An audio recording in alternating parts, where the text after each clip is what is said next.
nice reminder, which I think we need every like 8 to 10 days or so, that Aaron Rodgers is the Jets quarterback. And if he's healthy, he's goddamn awesome.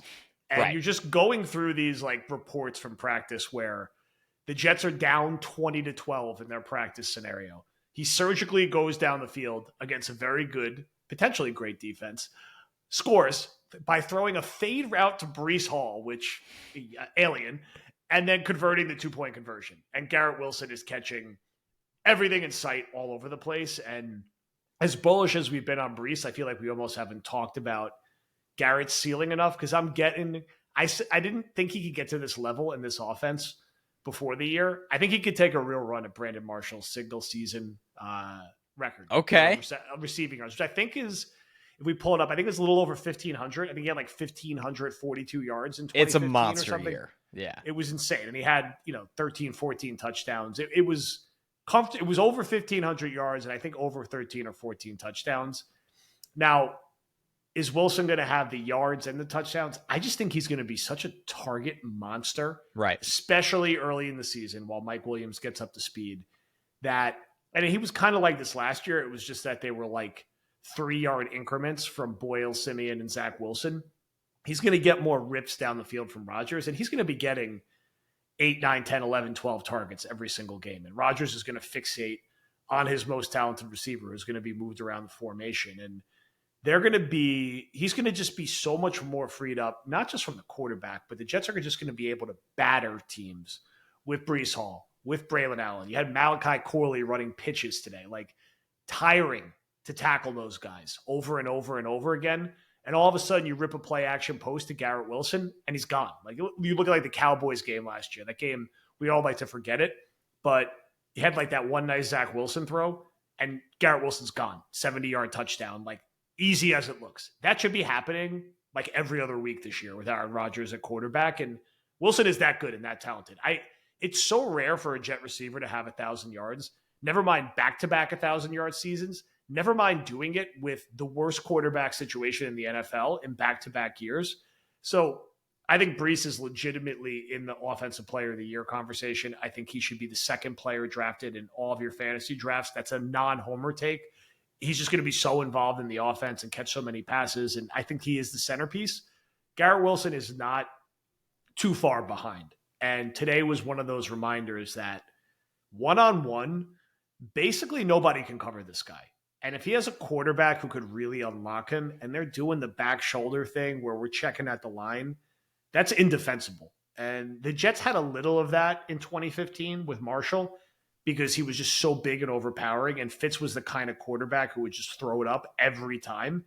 But Rodgers is so much more precise and accurate that it's not, especially in a 17-game season, I could see Wilson making a run at those numbers that Marshall put up.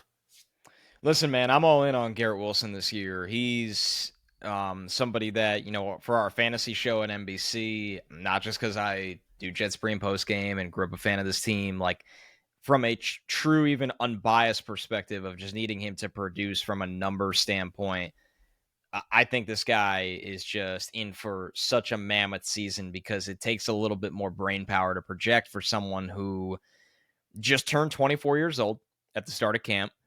He already has 2 seasons of 1,000 yards under his belt with no help from the quarterback, the offensive line, or the play calling.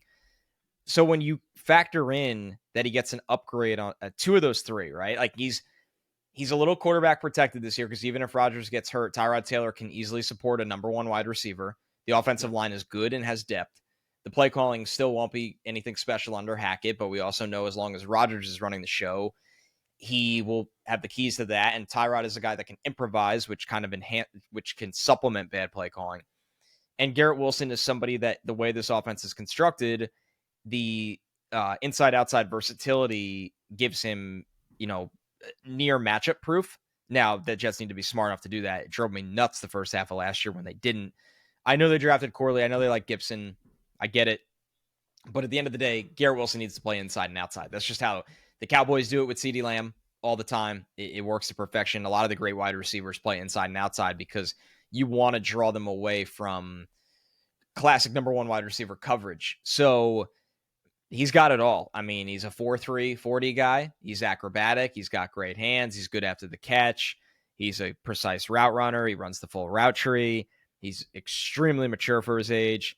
He's really what you desire in a number one wide receiver, and why I think he's a guy that, will command, over $30 million a year when he's up for an extension, as we're going to see Brandon Ayuk get here pretty soon. Can't wait to talk about that contract negotiation. That's going to be another fun one. I'm trying to enjoy this year so much because we all know it's the very I don't want to call it the toxic part of the business, because players wanting to get paid is not toxic. Like, they should get paid. And it seems to be toxic with the Jets too often, where hopefully it's not. It'll be really nice if they just kind of tear down that reputation in the past. This is a good opportunity to do it. But yeah, Garrett Wilson's going to be a monster. And I think what you love about him is Rodgers, obsession with the quick game. He fits that, but he also can win over the top. So this is just, I'm with you. It's funny. We've had unique Garrett Wilson takes that are extremely bold on this podcast the last 3 months. Mine a month or two ago was that I think he goes down as the greatest Jets receiver of all time. And from a statistical perspective. And now I know Maynard, especially for the timeline, him playing in the 60s and 70s, has monster numbers because he ultimately had almost 12,000 yards. But he also was in an era where he was still playing wide receiver across a full season at age 37. Yeah. You don't see a lot of guys. And he was definitely like ripping cigarettes like in the locker room before the game, and like gassing beers right after. It's just different. Like, maybe Garrett Wilson, doesn't match those stats, but in terms of impact in this era, and maybe he does, I think he could be. I think we also need to separate things. Like, your grandfather saying Maynard was the best receiver the Jets have ever had, and then like your son 10 years from now saying Garrett Wilson was, it's kind of a conversation that you can't, there's no way to quantify and analyze that, because football has evolved so much. Maynard started playing in the 50s. His first season was 58. The point is, my take is, I think Garrett Wilson can be remembered as the best Jets wide receiver of the modern era easily. Yours is that he can top that Brandon Marshall season, which would be out of this world. Just goes to show you the ceiling for him. Like, there is a outcome this year where in March we think Garrett Wilson's the best player on the Jets. That's the point. That's in the range of outcomes. And saying that on a team that has Sauce Gardner, Quinnen Williams, Breece Hall, Aaron Rodgers, all this talent, that should tell you how highly you and I think of him and our expectations for him this year.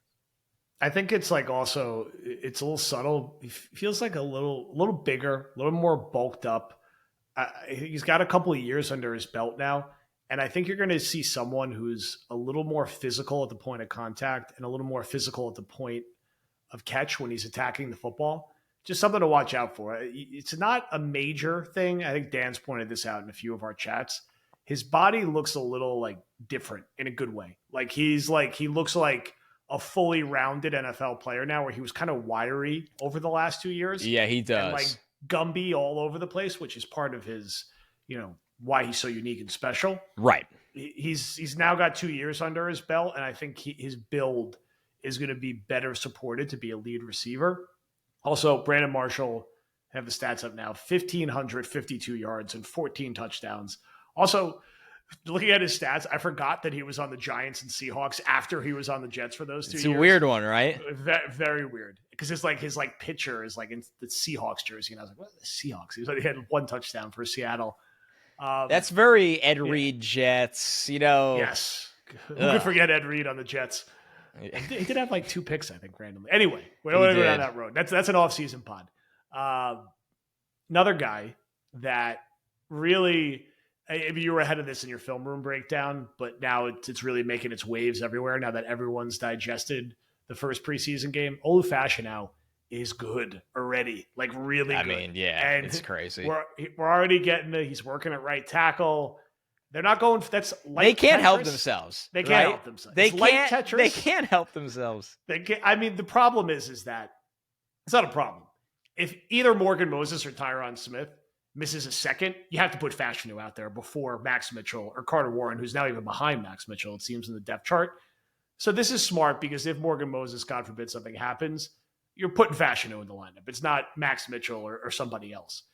The real Tetris move is that do they consider moving like Moses to guard just to get Fashanu out there? I don't think they're going to do this. And I don't think they're going to play Fashanu at guard, nor should they. It's just, he's really good. And he's going to end up playing at some point this year in some capacity. How and when that develops, I don't know. It's also just good that they seemingly probably nailed that pick a little early, but early signs are good.